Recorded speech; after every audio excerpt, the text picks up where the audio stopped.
नमस्ते विद्यार्थियों। अपन पढ़ रहे थे कोशिका कोशिका के बारे में पढ़ रहे थे, सेल या साइटो।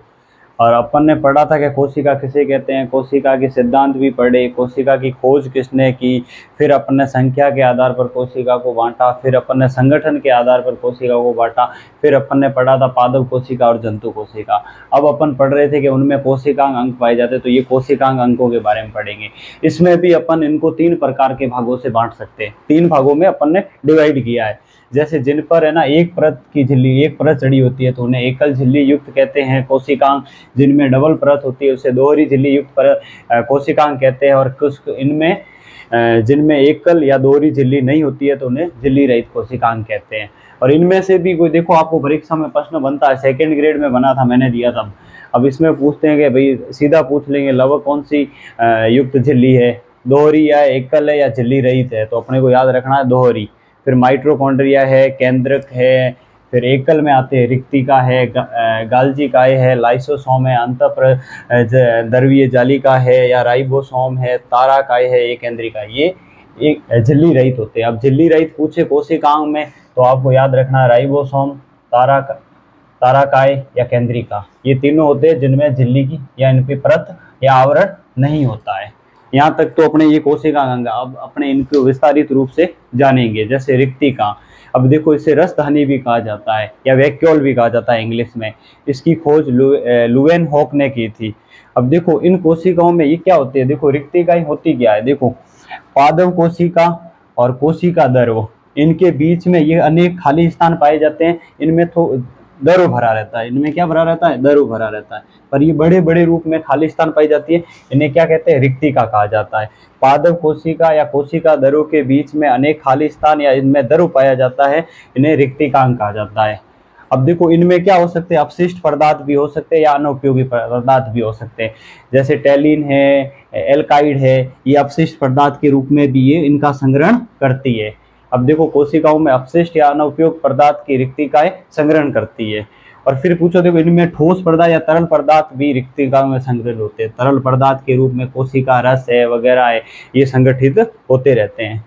अब मुझे बताओ, इन पादप कोशिकाओं में बड़े आकार की होती है, ये बड़े आकार की होती है। क्यों बड़े आकार की होती है, लमसम इन पादप कोशिकाओं का हिस्सा 50 से 90% ये क्षेत्र को घेर लेती है। देखो इनमें से सबसे बड़ी, देखो इनका क्षेत्र ये है अधिक जो घेरा हुआ। अब ये कह दे कि ये पादप कोशिकाओं में बहुत बड़े स्थान को घेर देती है, लमसम 50% से 90% क्षेत्र को घेर देती है। रिक्तिकाओं के चारों ओर अपने, देखो इसमें अपन ये समझ सकते हैं, रिक्तिकाओं के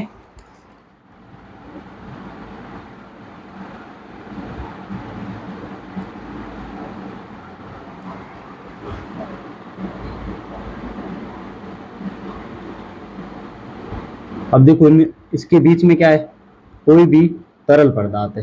क्या है, तरल पदार्थ। अब इसके अंदर ये एकल झिल्ली युक्त परत है। इस पर देखो रिक्तिकाओं के चारों ओर एकल झिल्ली युक्त आवरण पाया जाता है, जिसे क्या कहा जाता है, टीनोप्लास्ट कहा जाता है। क्या कहा जाता है, टीनोप्लास्ट कहा जाता है। और अपन पढ़ रहे हैं रिक्तिका कौन सी होती है, देखो एकल झिल्ली युक्त है। इसकी ओर आवरण में, या इसको रिक्तिका कला भी कह सकते हैं। क्या कह सकते हैं, रिक्तिका कला भी कहा जा सकता है। रिक्तिका कला भी कहा जा सकता है। फिर पढ़ते देखो इनको जीवों में, ये जीवों में 3 प्रकार के होते हैं। रिक्तिकाएं जीवों में 3 प्रकार की पाई जाती है। देखो गैस रसदानी है, खाद्य रसदानी है या संकुचनशील रसदानी है। अब देखो गैस, इनमें गैसों का संग्रहण होता है। जैसे इनके उदाहरण देख लो, जीवाणु है या नील हरित शैवाल है। और खाद्य में ये रसदानियां भोजन का संग्रहण करती है, जैसे अमीबा। और अमीबा को मैंने बताया था हमेशा कि इसकी आकृति अनियमित रहती है और ये गति पदार्थ के द्वारा करती है। और संकुचनशील रसदानियां, ये संकुचनशील रसदानियां उत्सर्जन की प्रक्रिया में सहायक होती है, जैसे प्रोटोजवा। और फिर इनमें मैंने बताया कि अनेक प्रकार के खनिज पदार्थ भी पाए जाते हैं, खनिज और लवण पाए जाते हैं, और कार्बोहाइड्रेट पाए जाते हैं, एमिनो अम्ल पाए जाते हैं या कार्बनिक अम्ल पाए जाते हैं, और वर्णक भी पाए जाते हैं। वर्णक में भी पूछे तो एंथोसाइनिज पाया जाता है। एंथोसाइनिज जो पुष्प या फलों को नीला या लाल रंग प्रदान करता है। अब आज अपन ने पढ़ी रस्त रिक्तिकाएं पढ़ी थी, कल अपन गाल्जिकाएं पढ़ेंगे, फिर लाइसोसोम पढ़ेंगे, ऐसे करके सारे कोशिकांग अंग पढ़ेंगे। यदि आपको अच्छा लगा ज़्यादा से ज़्यादा शेयर करें। धन्यवाद।